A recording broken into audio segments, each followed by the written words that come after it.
Good evening. Welcome to the debate for Issue 38 between representatives of Cleveland City Council and the People's Budget Cleveland. My name is Carrie Kofer. I am the moderator and timekeeper for tonight. I am the chair of the Cleveland District of the Ohio Speech and Debate Association.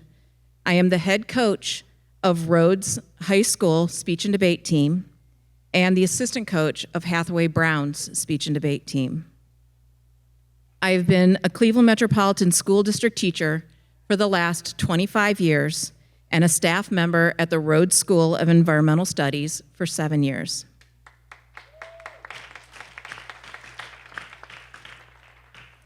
The purpose of this debate is to bring both sides of Issue 38 to the people of Cleveland so that they can make an informed decision at the ballot box on November 7th. We are using a modified format of a public forum debate for tonight's event. The handout which we provided explains the format, defines the terms, and delineates the time limits. This particular style of debate is designed to bring important public issues to debate and to allow for diverse voices to be heard in a public forum. The resolution for tonight's debate is resolved.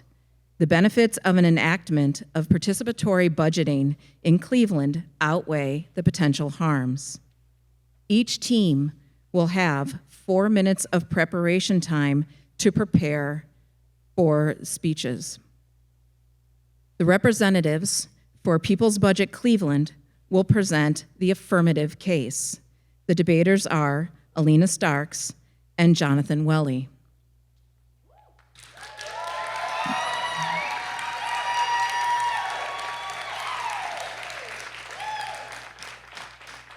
Alina Starks is a member of the People's Budget Petition Committee and works as the Ohio Political Director for Working Families Party. Alina has spent the last decade building trust and growing relationships throughout Ohio as she advocates for working class families. As a community organizer for racial, social, and economic justice, she has worked alongside progressive organizations and candidates to fight for the many, if not the few. Jonathan Welly is a member of the People's Budget Petition Committee and works as the executive director of Cleveland Owns, a nonprofit that builds cooperative businesses and fights for economic democracy in the public and private sectors. He served in the Peace Corps and worked on President Obama's 2012 re-election campaign in Cleveland before getting a master's in public policy and moving back to Cleveland in 2015. He is a member of Elizabeth Baptist Church in Slavic Village and lives in Ohio City, where he is a member of the Cleveland Catholic Worker. Cleveland City Council will give the negative case. The debaters are Robin Kaltenbach is a resident of Old Brooklyn and has spent several decades as a leader in the nonprofit sector. In addition, being grassroots organizer and informal STEM educator, Robin volunteers as an advocate for health equity. Robin has a bachelor's of science from The Ohio State University, go Bucks, and master's degree in communications from Ohio University. Chris Harsh is the city councilman for Ward 13, which encompasses most of Old Brooklyn and part of the Stockyards. He lives with his wife, Elizabeth, and their 3 children, and they have a dog named Lola.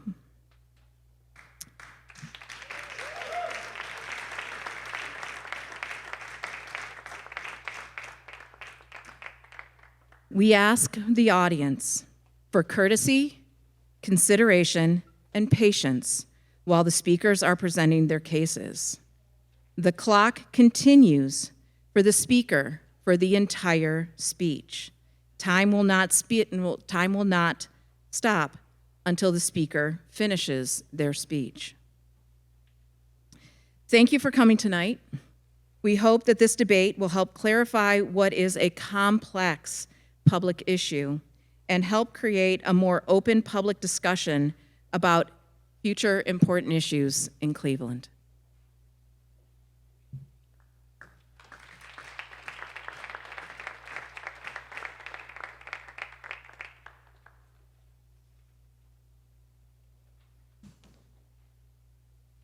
Affirmative case, you can begin your speech.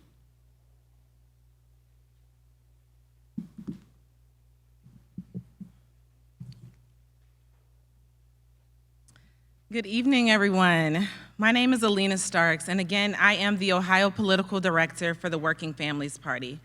WFP is a national political movement building a party of the multiracial, multi-generational, and multi-gendered working class.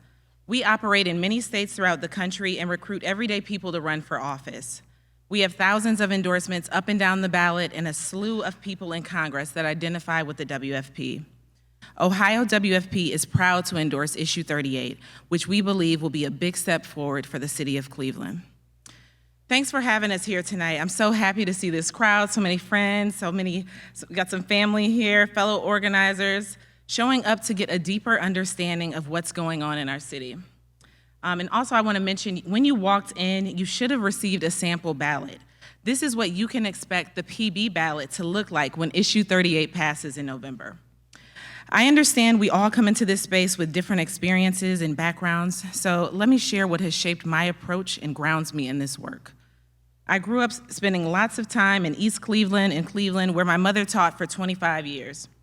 I remember dinner table talks where my mom would share that she had third graders selling drugs to support their families.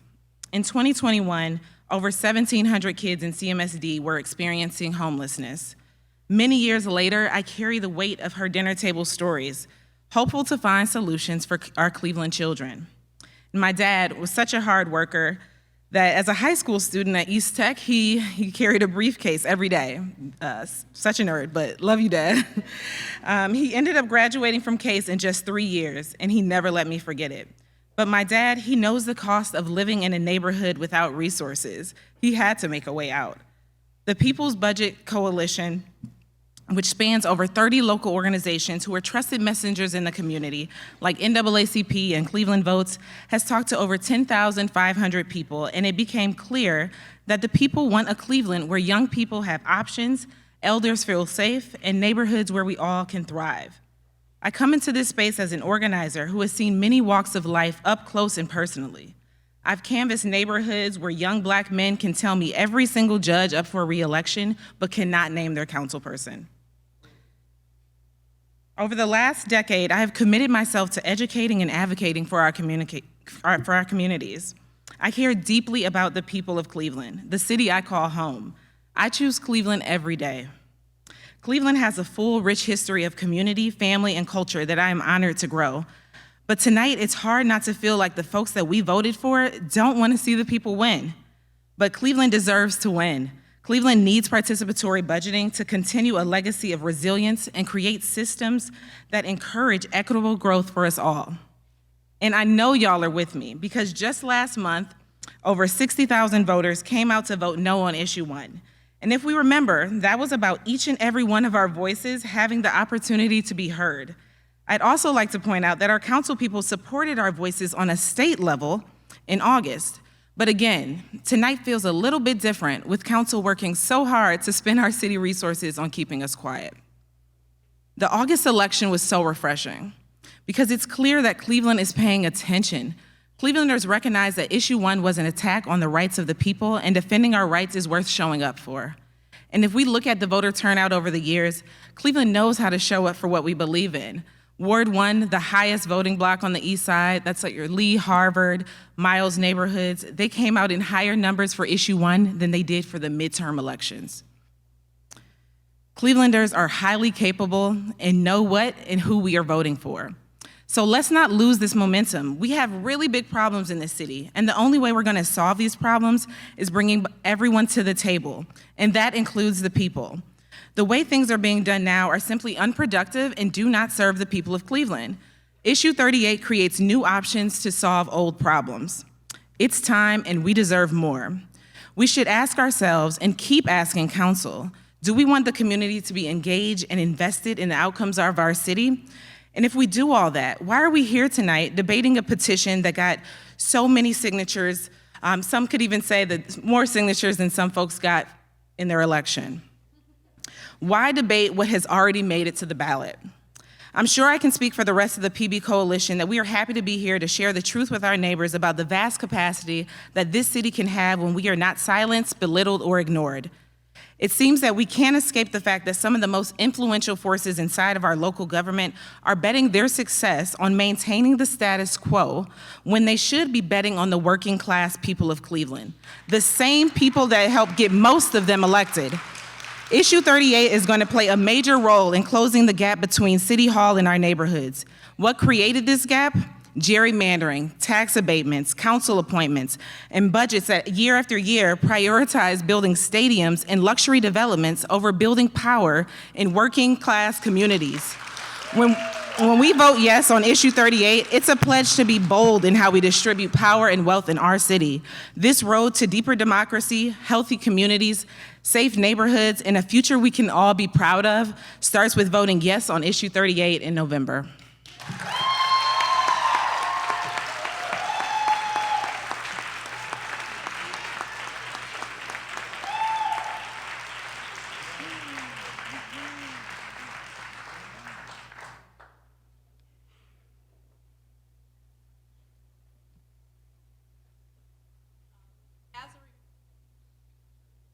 As a reminder, it's a good thing I'm a teacher.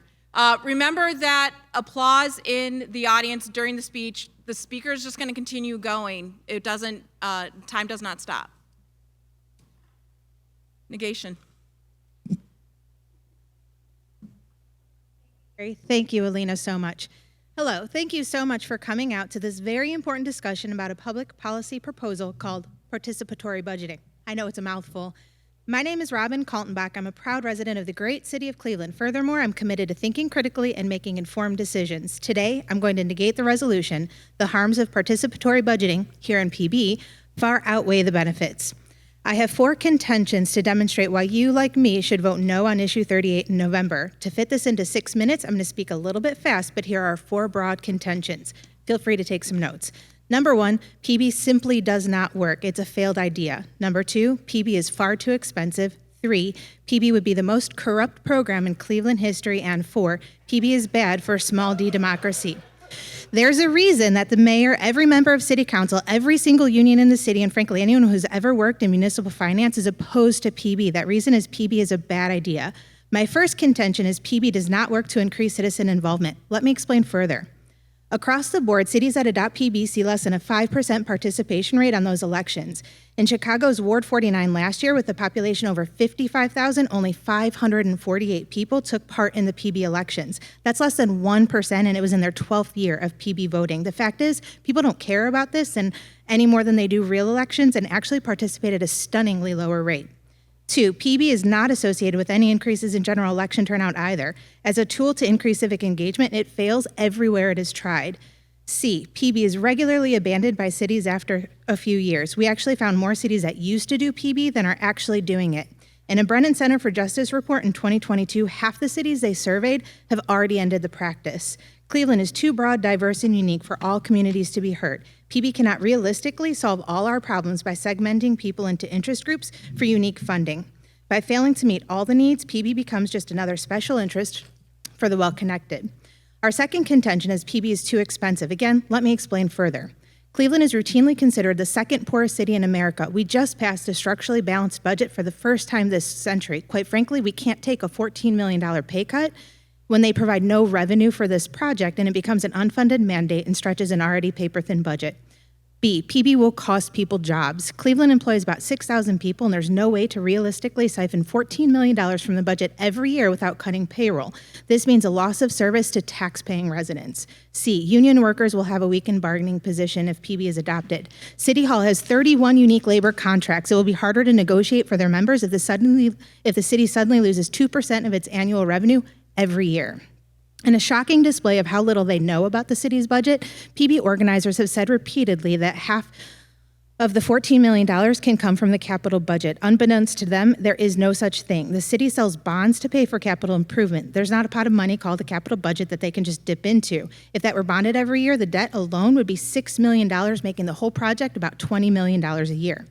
Our third contention on why you should vote no on issue 38 is that PB will open the floodgates to corruption like Cleveland has never seen. With $14 million on the table and no oversight, it will be open season for shady actors looking for an easy buck. Here are some of the problems this will cause. A, the Board of Elections cannot be involved. They simply don't have voter files for people under the age of 18, meaning this will not be a state-sanctioned election, and voter intimidation, bribery, and electioneering laws are not enforceable for the PB vote. PB cannot demand ID verification for a resident's age, address, or even the number of times they're voting. They have no legal authority to compel identification from anyone and will not be able to prevent ballot stuffing. C, PB cannot guarantee a private ballot. In the charter language they wrote, they specifically require all meetings be conducted under Ohio open meeting laws, aka the Sunshine Laws, which means that all votes have to be counted in public. D, online voting is just not secure. According to an NPR report earlier this month, every election security expert agrees that we should not have lots of people voting over the internet. There's more agreement on this point than almost anything else in election security. Our last contention, contention 4, is that PB is actually bad for small d democracy. It will backfire and further suppress civic engagement and turnout in local elections. A, PB pits neighbor against neighbor on their own ideas. They will have to fight each other over passion projects. There will be hurt feelings as a result. B, PB violates one person, one vote. Personally, I don't have the discretionary time or income that would afford me the luxury of partaking in participatory budgeting, and I'm confident the same is true for the many Clevelanders working 2 jobs and raising families. PB gives a privileged class of voters, and empirically we know this is a small group of connected individuals, the power to decide, not regular people like you and me. Residents who don't have time for the process will be relegated to secondary status by those who can afford the luxury of participatory budgeting. C, the essential message of PB is that representative democracy doesn't work. They are simultaneously trying to tell voters that our democratic institutions have failed because they can't trust elected officials, while telling the press that they want more voters. If democracy is faltered, it's faltered, not just the outcomes they don't like. D, PB will never represent a majority of Cleveland. They gathered signatures from 1.7% of the population and spent over $3 per signature to do that. The low turnout ballot they decry is the one they're trying to win. The truth is, ideologically, the goal of PB to reach people whose needs are unmet 30 seconds. is important to me on a personal level. I am committed to working towards a society that prioritizes social justice built on real change rather than empty promises and a false narrative. Having done my homework, I'm here to assert that the way PB is being proposed in our great city is flawed, doomed to fail, will reach some people at the expense of others, and will further fragment our struggling community. If you agree with any of the reasons I just outlined, just one of them, then you must vote no on issue 38 in November.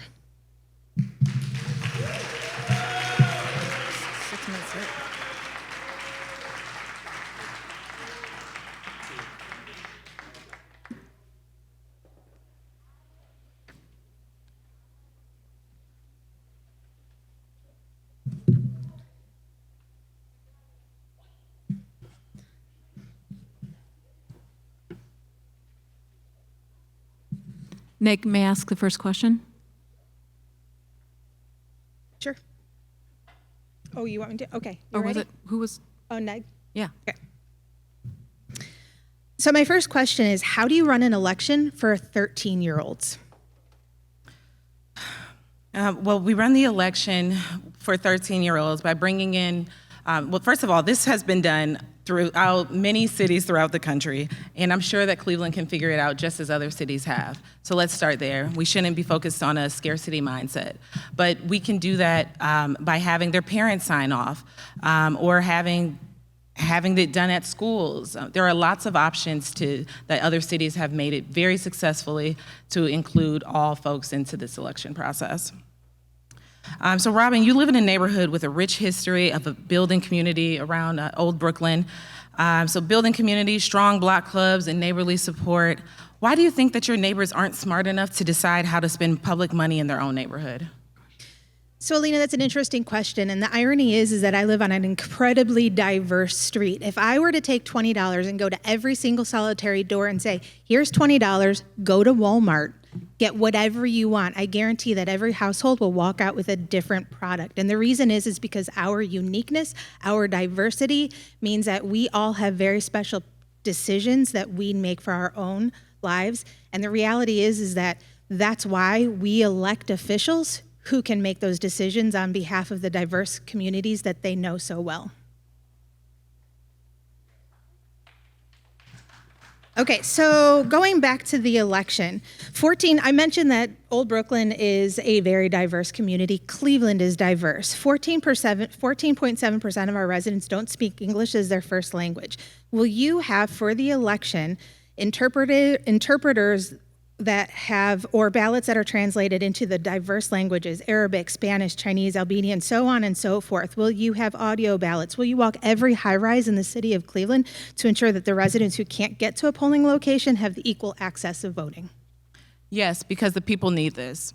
So Chris Harsh calls People's Budget Cleveland the privileged people's budget and claims that people don't have time for this nonsense, and you seem to have the same opinion. The only people, and he also says, the only people that can spend time on this are people that have the luxury of free time. And this is pretty clear race baiting. Harsh wants low-income Black people to believe that there's no way that Issue 38 could benefit them. Do you think that Chris Harsh understands how it feels to be a low-income Black person in Cleveland and can speak for them? You know, I can't speak to what actually somebody else knows.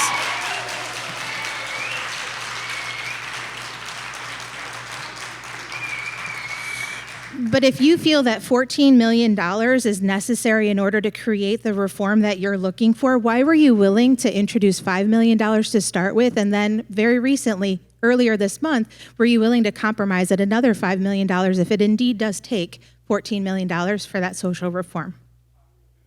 Yeah, well, we actually started off with $30 million. So in council, there were council people and the mayor was supportive of that, actually. That didn't work out, so we brought it to the ballot. And yes, we wanted to work with city council. Unfortunately, they did not want to work with us. And also, as far as the money is concerned, two major reasons initiatives are believed to stagnate is because the municipality does not provide, one, dedicated staff, and two, there is little to no funding to dedicated outreach and 30 promotion. seconds. So we need that $14 million, if not more, to make sure this Issue 38 can actually succeed.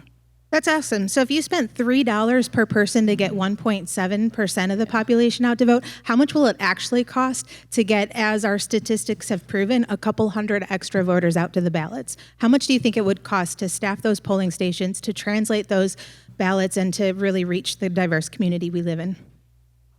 We skipped my You may answer the question. Oh, I'm so sorry. What's that? We skipped my question? Oh, you didn't get your chance to answer your second one? Yeah, so, Yeah. Do you want to answer this one and then I'll let you ask a question? no. Okay. Okay. Shocker. Did you know that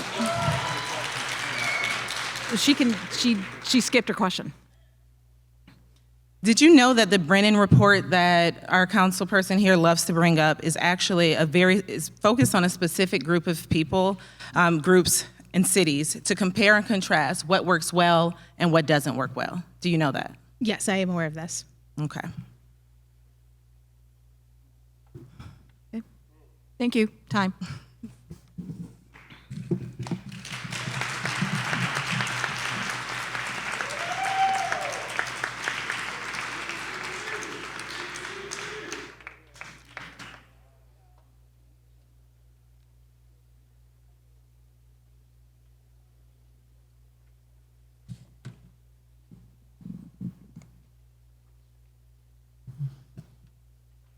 Good evening, everyone. Last Saturday, I was at my church, Elizabeth Baptist in Hyacinth neighborhood of Slavic Village. I was with my friend Rhonda at the block party that she and I organize with some other neighbors every year. It was a beautiful day. Recess Cleveland was there. They had bouncy houses and big speakers playing beeped out 90s hip hop. Dozens of kids and families from the neighborhood were there. This year felt different, though, because just 5 days earlier, Rhonda, who's a Black woman in her 60s and one of the kindest, funniest people that I know, she had a diabetic episode.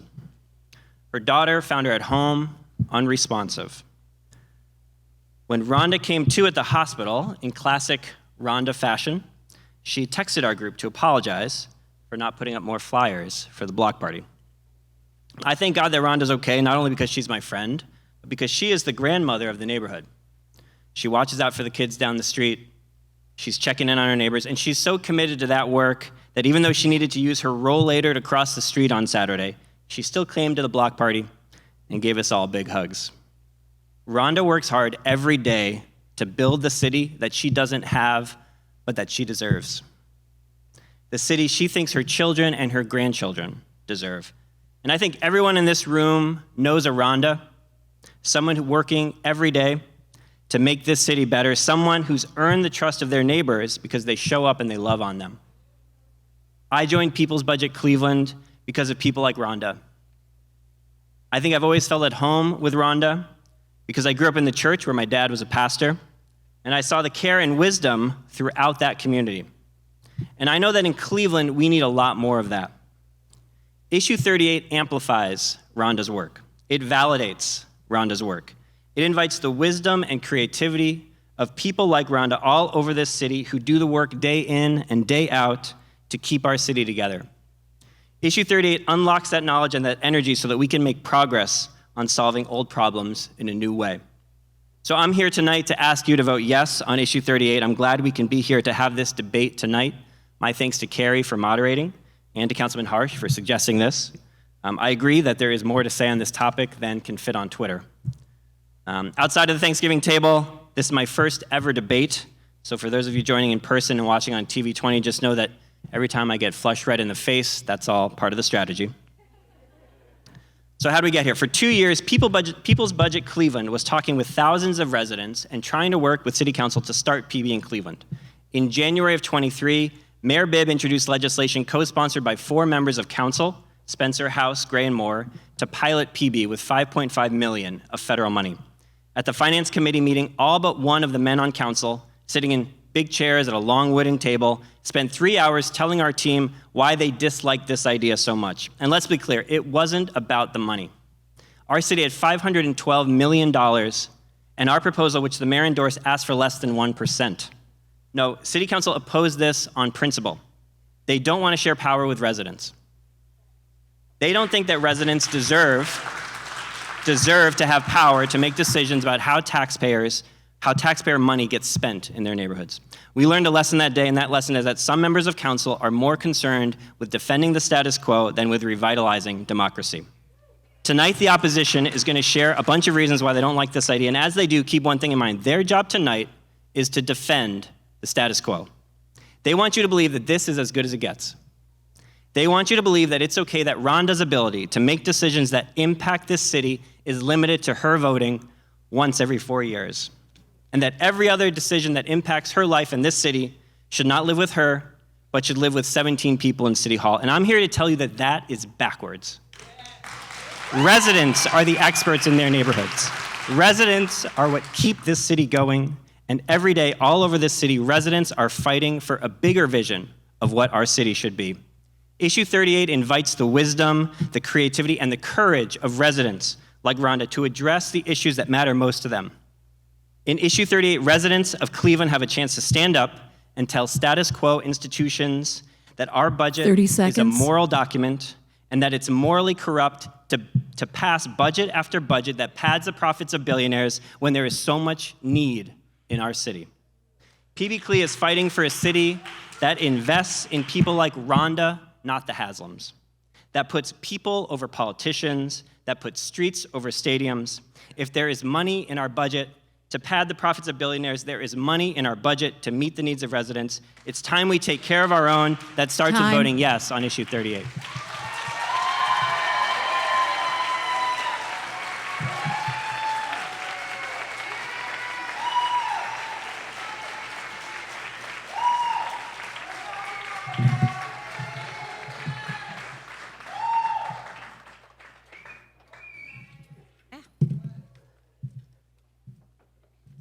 Ready? Yep.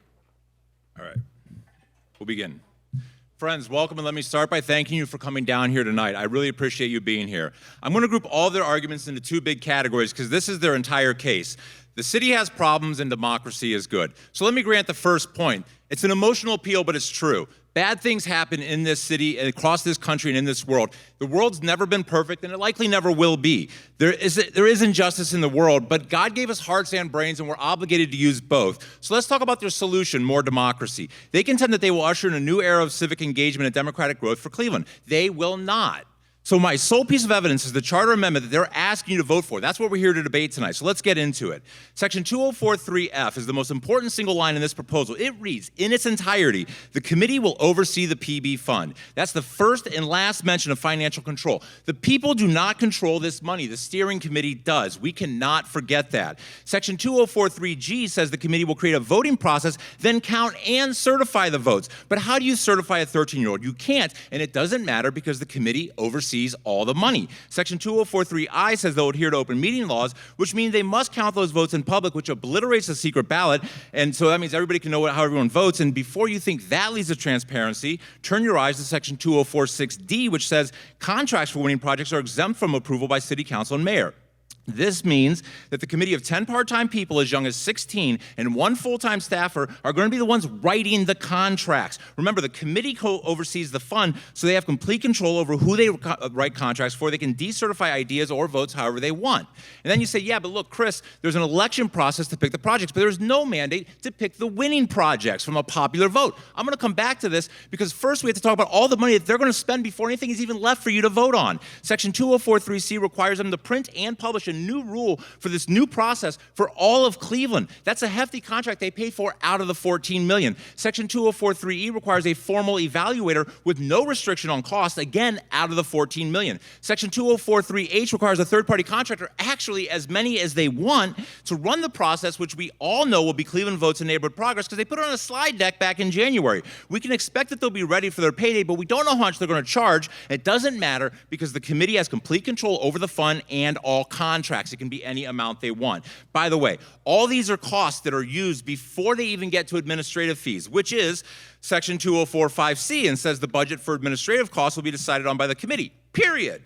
They throw some numbers around, but they can actually make the admin costs whatever they want. It could be the entire $14 million. There are no restrictions. Section 2045D1A creates another $150,000 job in the mayor's office because it's real nice to work for the mayor in this town. Section 2045D1C gives 10 part-time committee members as young as 16 who only have to meet once a month, at least 5,000, but as much as 10,000 a year or more. But my favorite part is 2045D1B, which creates another third-party outsourced job with no limit on salary. Again, this position could theoretically cost as much as they want. So after all the money is spent, after everyone in the PB camp has been paid, in this 6-page document, on page 5.5, we finally get around to democracy, or so we think. Section 2046D, after exempting mayoral and council oversight, goes on to say that eligible projects voted on by residents must comply with all legal requirements. Notice that they say eligible projects, not winning projects. They can disqualify anything they want. There is no part of this charter that requires them to follow the will of the people or fund the election winners. They forgot to put that part in the charter they're asking you to vote for. But it gets even worse. Section 2045S says on projects selected through the PB process, the city shall report to the committee every 6 months until the project is complete and shall endeavor to fully implement each project within 18 months. That, my friends, endeavor, by the way, means try, is a boondoggle because there isn't even a mandate that projects be completed in a timely manner. They have to try to get it done in a year and a half and keep us posted. But what if the project never actually gets done? They don't use contracted language like will complete in a timely manner or must complete. They just have to try. Cleveland can't wait for this committee of part-timers to try to contract out projects, try to get those done within a year or two, try to care about the people, reinvent democracy, or save our city. This is fool's gold being shopped to voters using the historically marginalized as cover. This is not democracy. The only thing we know about this charter is that there will be $14 million at the disposal of the committee, and that's it. Last thing, Section 2045A exempts them from Section 108 of the city charter. Sections 101 through 109 govern the chief finance officer. 30 seconds. All 9 were put in place back in 1931 to prevent corruption. They are exempting themselves from these reforms that have been in place for nearly a century. Friends, the reason that some politicians go to jail is because they break laws that PB Cleveland does not want to be beholden to. But lest we forget, their entire case rests on emotional appeal. They hope that you're going to be so enraged that you'll vote for this disastrous handout to their friends. But that doesn't mean that I'm going to mortgage your future to make a handful of activists happy. The budget of Cleveland is trying to do a lot with very little, and we can't even do that if we're draining 2% of the annual general fund on salaries for people who don't actually provide services to the residents of Cleveland.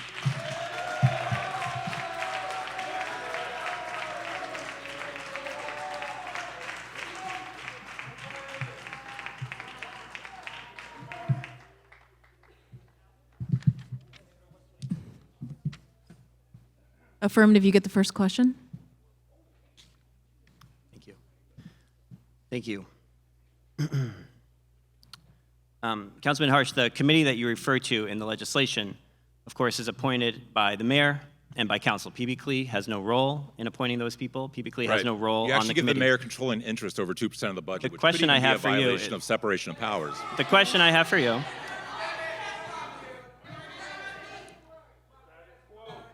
The question I have for you is, are you willing to commit to, one, if issue 838 passes, to seeing it through and implementing the charter as written, and two, to appointing people to the committee who commit to doing The the two same? things that are guaranteed in this charter is that we will put $14 million from the general fund in it, we will find 10 people, and the mayor will hire somebody. That's actually what's mandated.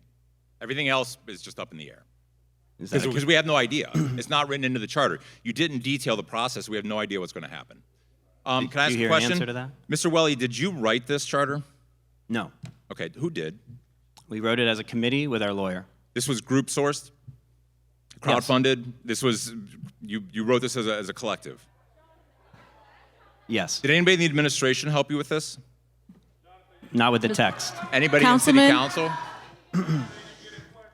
Yeah. Thanks. Let's move on to the next question. Sure. So, you've called Cleveland City Council one of the most progressive elected bodies in the country. Yet Yeah. last month, the City Council president used taxpayer money to send mail opposing Issue 38 to his constituents in Ward 6. Then just 8 days ago, he introduced legislation to retroactively cover his bases and quickly withdrew it when Cleveland residents rightly called him out on it. As an elected official, Councilman Harsh, will you commit to opposing using public money to campaign against resident-led ballot initiatives, even ones you don't agree with? So the city of Cleveland has always been allowed to educate voters about issues affecting the city, and 38 very much affects the city, so we're allowed to talk about it. I also have a First Amendment right to free speech. I can tell you how I feel about things. And by the way, Mr. Welly, you said that we are trying to silence you, yet here we are to debate sponsored by City Council with you on stage with us. Is it my turn? Yeah. Great. So, did you consult anybody who works in municipal finance when you decided to draft this? Yes. And can I ask who you consulted? No. I mean, I'd rather not share. Here's my question. Councilman Harsh, a Republican state senator introduced a bill in Columbus that, like the August special election we just had, would take away the voice of the people of Cleveland, 30 this time seconds. by preempting Issue 38. Right. What are you personally willing to do to stand up and defend the rights of Clevelanders to make up their own minds around Issue 38? Yeah, I'm actually hosting a public debate tonight so that people can vote on this issue in November. I have never heard of Jerry Serino until it actually was reported in the Plain Dealer last Monday. But when you walk outside at midnight with pots and pans and bang them and dogs bark, don't act shocked. We've had this problem with the state legislature for decades. They've always been interfering in our affairs in the city. Time. And that is not a new issue for any of us.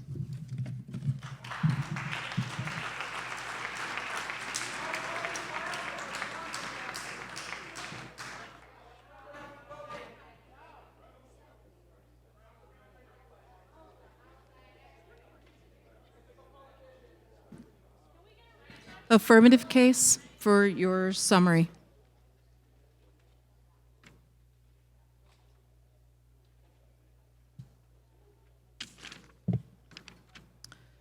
The question that continues to come to mind is, what is Cleveland City Council scared of? The benefits of voting yes on Issue 38 and bringing participatory budgeting to Cleveland outweigh the harms by a long shot. Other cities have been successful, and funny enough, in most cities, it was the council's idea. Cleveland, we are 15 years behind, and we need to move forward. Tonight, a lot of people are hearing the words participatory budgeting for the first time, and City Council would like you to join them in their scarcity mindset and believe that jobs will be lost and nothing will improve. What they don't say is PB funds can be voted on to go to projects like parks, roads, or payroll. These are city and union jobs that are still necessary to complete the projects. Council people should not be using their time to scare us, threaten us, or use our tax dollars against us. Yes, the city may be strapped for cash, and that's exactly why the way it's led and how its money is spent must be changed. If we continue to do nothing, the budget will continue to decrease, and services will continue to be cut. There are immense amounts of wealth in Cleveland. They can find ways to pay for this. There's the casino funds, the money that we'll have after residents are done paying for the Browns Stadium, to the $14 million that might go to escalators for the Cavs. This isn't about the money. This is about relationships with billionaires and developers and backroom deals that don't prioritize or protect the working residents of our city. PB funds would be $14 million spread over across 368,000 people, not just one billionaire, not just one stadium, and not just one neighborhood.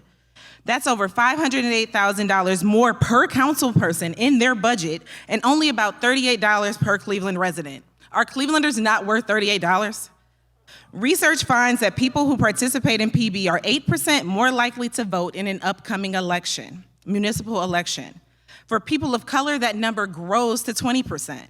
This is not just about the voters, though. The PB process includes everyone. It can get everyone involved, young, undocumented, or even if you have a suspended license and you don't have the right to vote.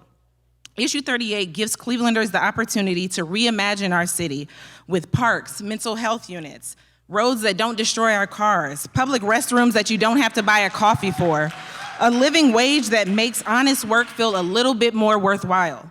There is more than enough for all of us, and Cleveland is owed much more than the scarce scraps. Issue 38 is about adding opportunities, not taking them away.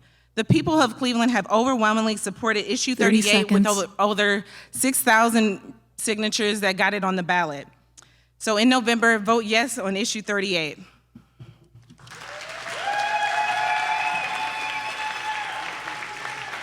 You're gonna take prep? Okay. The NEG has requested prep time.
When you're ready.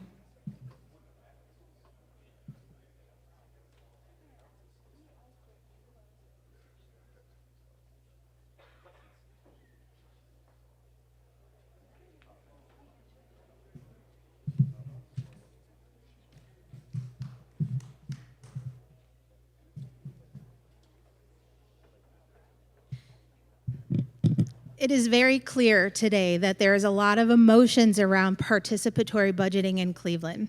And what we've been asked to do today is for the first time provide both sides in one forum to allow you the opportunity to hear both sides of the debate rather than a single-sided rhetoric based on emotions.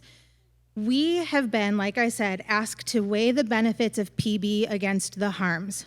Long story short, tangible harms always outweigh intangible benefits, And we've been uncontested here today in all of the points that we've brought up. PB ignores the root of the problems, and the organizers stand tall on their soapboxes exclaiming false promises that cannot be delivered. Rather, we're being asked to take 2% of the city budget when the ideas that they've provided for where that revenue can come from only came out today after asking for where that can come from. And I think the reality is that there's some confusion between budgeting and spending. Understanding what we will cut in order to achieve that $14 million that they're asking for is important. I have a friend whose street was paved, about half of it, a little bit over half. They had to drive down that road for almost a year with it unpaved because the city didn't have enough money, and it's not a super long street. How many people do you know that live in communities that are built on the working class, that are members of unions that will no longer have an opportunity to get cost of living increases because we've taken $14 million out of the budget for other purposes? This is a $14 million experiment, and everything that the Brennan Center for Justice report was designed to do is to figure out why it's failing across the board. And I don't think that this is an experiment that the city of Cleveland is ready to adventure on. There are a lot of ways that we can work collaboratively to figure this out. Rather, they're talking about an 8% probability that it will increase turnout voting. That's not an increase of 8%. It means that they're likely, potentially 8% more likely to come out to vote. However, those are among already voting individuals. We've mentioned that it is far too expensive. There are very few instances where it succeeds, and when it does, 30 cities seconds. abandon this within a couple of years because there's no sustainable way to do participatory budgeting in diverse communities such as Cleveland. If nothing more, I think that the conclusion that we can draw here is that we are not opposed to shifting money to the communities that need it, but the bill in front of us today, the charter amendment that we're being asked to vote on in November, is carelessly written with flaws that will open the door to corruption that you just cannot comprehend. Time.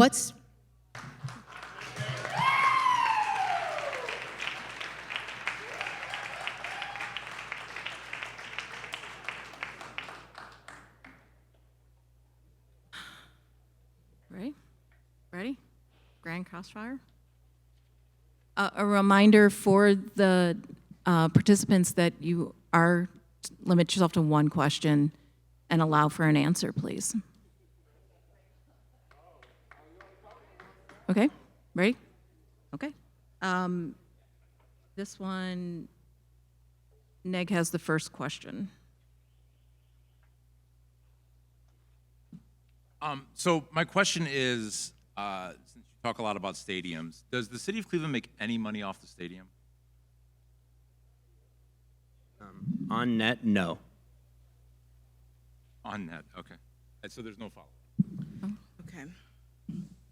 So in a city where we have a lot of appointed elected officials in our school board and in council, the only way to enter local politics is through ward clubs and city commissions.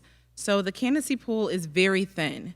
Issue 38 provides a route for people to enter that pool by participating in the people's budget process. Where is council seeking to expand those pools, and how can they show those efforts have been working? I've always been upset that we don't have an elected school board in Cleveland. It's ever since it's gone under mayoral control, I thought it was a loss of democracy, and I think that actually every time we shrink city council down, we have fewer options for residents to get diverse voice onto city council. So the number of opportunities we have for elections is controlled, unfortunately, by people in the state house who, again, we're just today trying to strike down this effort, and it's a problem that we have where we actually have less avenues to democracy. I completely agree with that. My question is, in section 2044B, why do you require age discrimination when you say the mayor and council shall prioritize the participation of residents under the age of 30? Why are we codifying age discrimination? Yeah, this is referring to the structure of who's on the committee and how they get appointed there. And we found it very important to prioritize voices that are historically left out of the electoral process. That includes young folks, and people of color. And that's why that language is in there. Here's a question. The city is currently negotiating with the billionaire owner of the Browns for a new stadium deal. The research is clear. Public subsidies to stadiums are a terrible investment for our city. As a member of council, Chris, you have an important role in this. You've put a tremendous amount of energy into opposing Issue 38. What will it take for you to put the same energy into rallying residents and elected officials into ensuring a stadium deal does not result in more handouts for billionaires? Sure. I am terribly interested. Sure. I am terribly interested in something called an equity interest. If the city of Cleveland actually profited from the Browns organization, so if the Browns were to come to us and say, we want public funding for finance, and we said, cool, what share of profits do we get? And we can do the math to find out that the profit from the team is actually greater than our investment, and we can invest taxpayer money that actually comes back in greater amounts. An equity interest in the Browns would be a radical change to all of the NFL. It would actually allow people to take back their teams because they're supposed to be for the city. And I'm very interested in having that conversation with anybody that wants to have it. My follow-up, though, my follow-up question is back to age discrimination. Do you really think that's legal to tell us that we must prioritize people under the age of 30 and we have no choice? It's important to prioritize folks who have been traditionally left out of the process. Whether it's legal or not will have to be sorted out by lawyers. Okay. Next question. Do you have a question? Oh, this is there's I think it's there. Yeah.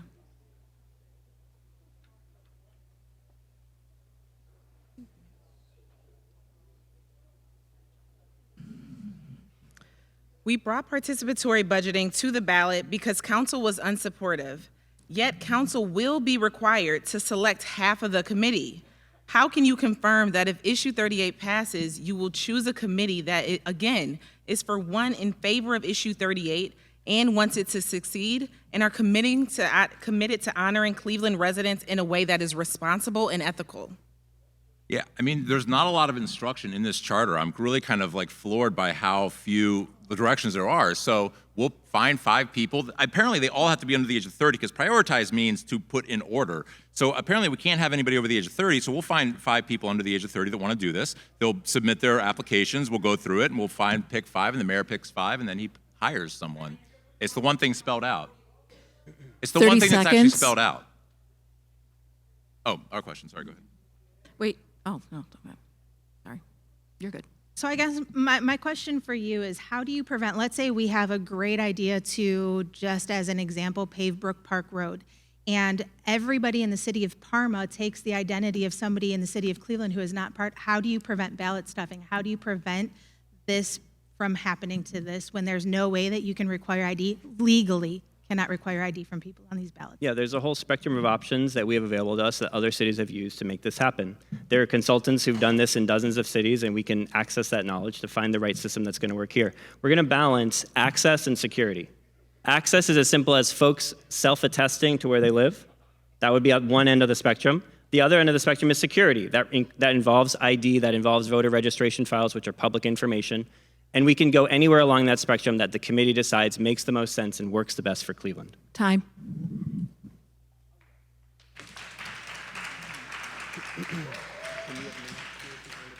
Yeah.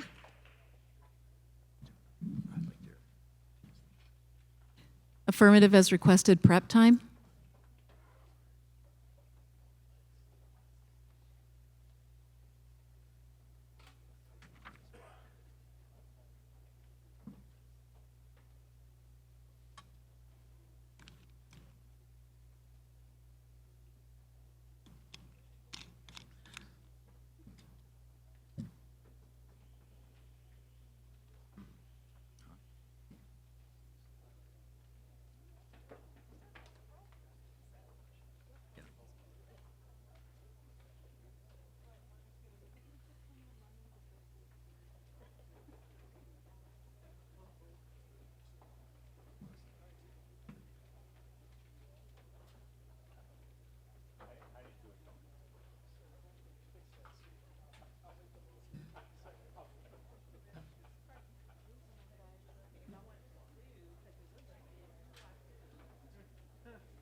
Ready? Of prep time? Or 4?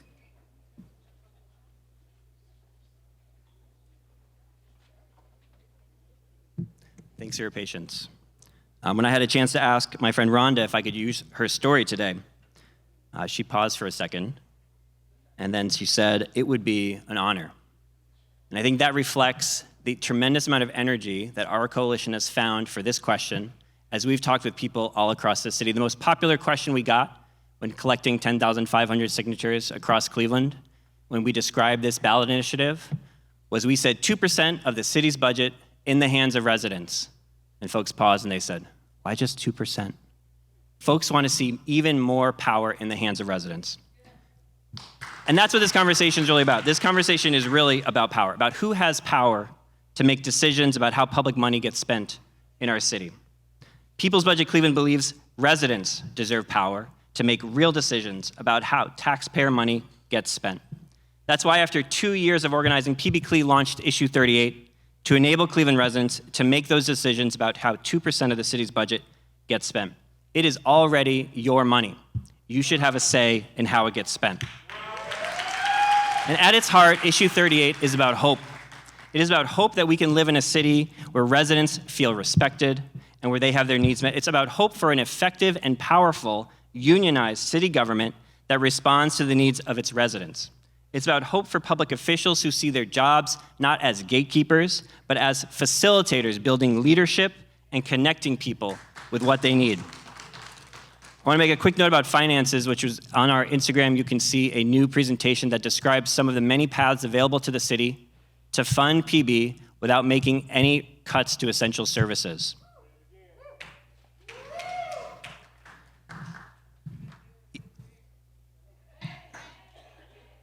Unfortunately, what you haven't heard from the opposition is any message of hope. If you're leaving tonight in the way I am, you do not hear from the opposition much reason to feel hopeful. That's because their message is not to aspire for greatness, but to accept mediocrity. To stick with the status quo. They want you to vote no on Issue 38 and foreclose the possibility of substantial change, of the idea that my friend Rhonda has a vote outside of once every 4 years. Instead, they want to double down and let City Council do its thing as it exists today. Let's be clear about the status quo. In 2021, the municipal elections, 4 of 5 adults in Cleveland stayed home. According to a 21 survey by Policy Matters Ohio, nearly 4 in 5 residents do not trust local government to address issues important to them. People are burned out and turned off by the status quo. And it's no wonder that folks aren't voting and they don't feel trust in local government. It's time to turn a new page. It is time to put streets over stadiums, to put people over politicians, and that starts by voting yes on Issue 38 in November. Thank you.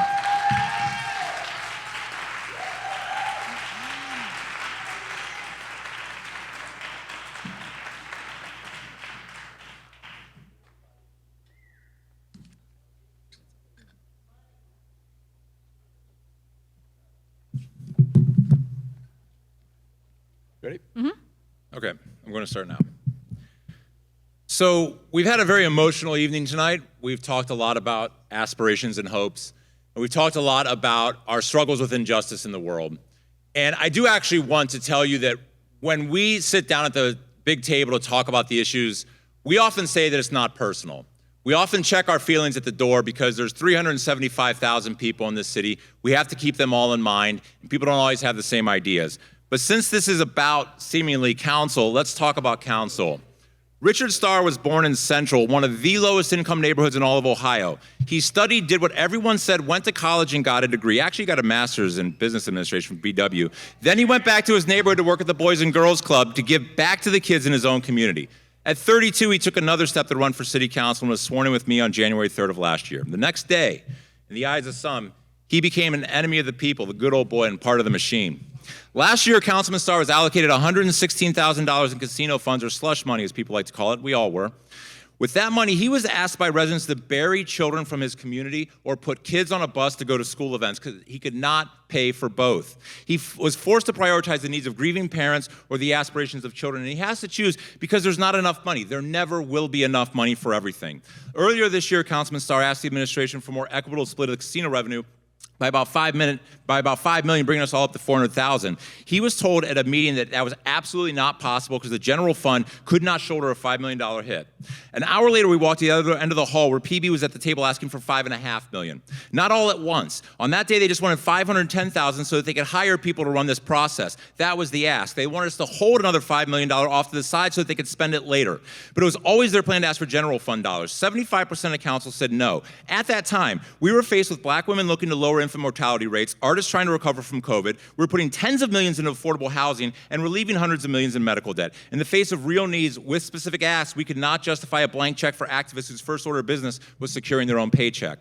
And paychecks, my friends, is what this has always been about. As we've detailed tonight, the PB supporters have written a 6-page charter amendment that speaks about paychecks and salaries for the first 5.5 pages before ever spending a dollar on the people on the last page. And God only knows what's going to be left by then. We've also demonstrated in detail that they cannot prevent these funds from being misused, abused, or corrupted.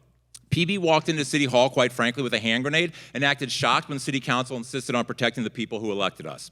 We all believe in democracy, and that's why we run for office, to give more back to the communities we love, but democracy is not easy, and it never will be. There will always be conflict. Democracy, friends, requires maturity and the grace to accept that none of us will always get everything we want. I wouldn't be here tonight if I didn't think democracy was worth fighting for, and I would not have run for office if I didn't think there was more to do. But this proposal has not been about the people. It's about the proponents who are riding the backs of those people so that they can secure something for themselves, all in service to an idea that we have proven does not work. 5% turnout is not success.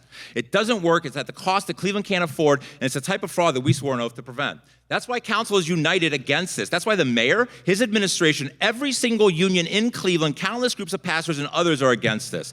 City charters aren't toys. This is not legislation we can fix later. If passed, this becomes a requirement, and all I can tell you is that we will put the money in the fund, we'll find 11 people to oversee it, but we will have no influence, and neither will you. Charters aren't toys. This is a measure twice and cut once scenario. So if you have any doubt in your mind that this 30 won't work, seconds. will cost too much or have unintended consequences, you must vote no on issue 38 in November. You must, like us, negate this resolution. The harms of PB far outweigh the benefits. But lastly, thank you for coming out here tonight. I hope this debate becomes a regular feature. We can do 4 different people, perhaps on stadium funding next year. Democracy is well served by communication, and I want to thank our moderator, Carrie Kofer, my partner, Robin Keltenbach, and my noble opponents. Please give them all a round of applause.